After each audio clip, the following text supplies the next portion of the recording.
This is the plan that I have repeatedly warned about, to take the tools of oppression used to tackle the coronavirus and use them all, lockdowns, forced business closures, exclusion zones, isolation. We heard Angela Marsden earlier, businesses shut down, isolation at home, all of that, all of those measures, including destroying private property rights and private income in order to tackle the climate crisis. Now is the historical moment, the time, not only to fight severe virus, but to shape the system. We have a unique but rapidly shrinking window of opportunity to learn lessons and reset ourselves on a more sustainable path. It is an opportunity we have never had before and may never have again. So we must use all the levers we have at our disposal, knowing that each and every one of us has a vital role to play.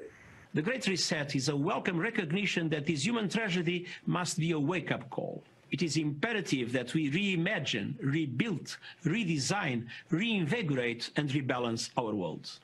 Rebalancing investment, harnessing science and technology, and advancing the transition to net zero emissions, all elements of the Great Reset, are fundamental to building the future we need.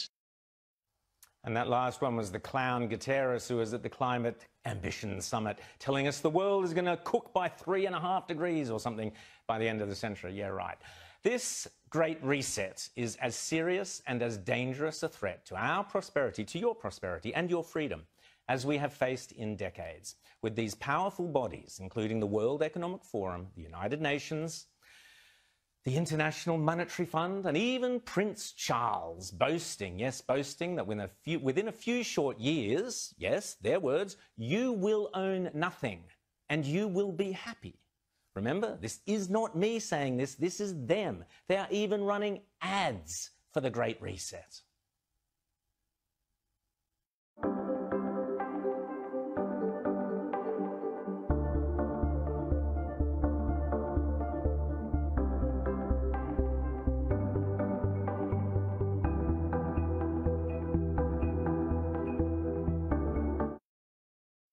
A handful of countries will dominate. I wonder which ones they might be.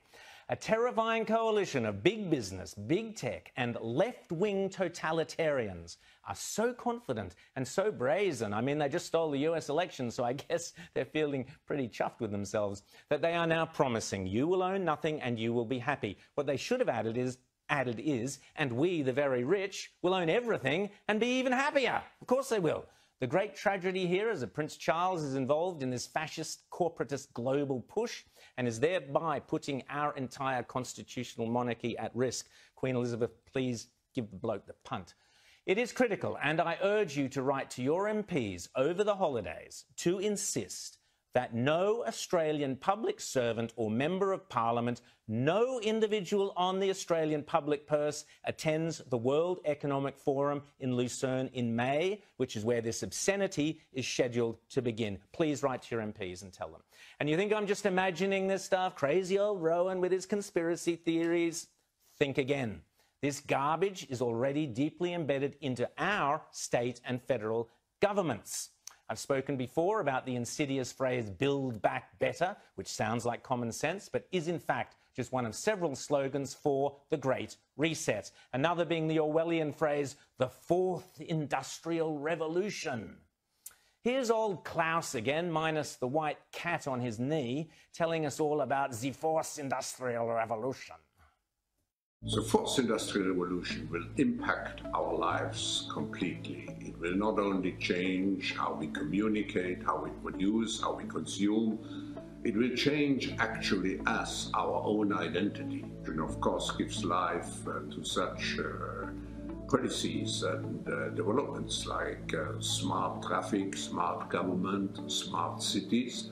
What we will see is that everything will be integrated into an ecosystem driven by big data and driven particularly by close cooperation also of governments with business, civil society. And this revolution will come at a breathtaking speed. It will be like a tsunami. Like a tsunami in the Fourth Industrial Revolution, you will own nothing, but you will be happy. That is an order. It gets worse. The World Economic Forum are now blatantly saying capitalism needs a dose of Marxism. As I say, it's not like they're hiding their sinister intentions. Indeed, I was horrified when an outsider fan last week sent me this document from the Australian government. Quote, "Preparing for the future, Industry 4.0 test labs in Australia, a strategic initiative of the Prime Minister's Industry 4.0 Task Force. Section 1, Significance of the Fourth Industrial Revolution." Unbelievable.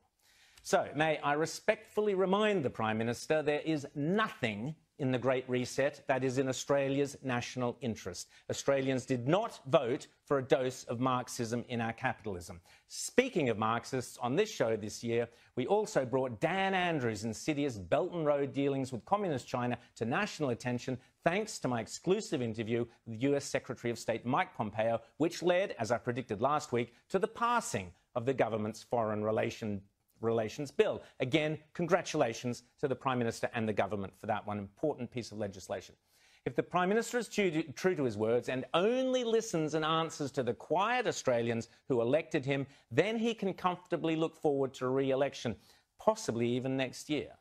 But if he is seduced by the siren voices of the virtue signalers of the international forums, of the global warming alarmists and their doomsday predictions of the greedy renewable investors within his own party, who fraudulently claim that they are saving the planet when all they are doing is enriching themselves at the expense of the poorest among us.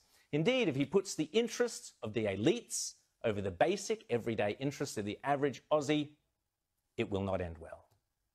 But I am an optimist, and I believe Mr. Morrison understands that Australia rejects the reset. It's at the end what the fourth industrial revolution will lead to is a fusion of our physical, our digital, and our biological identities. No, mate, not in Australia it won't. Rack off, Klaus.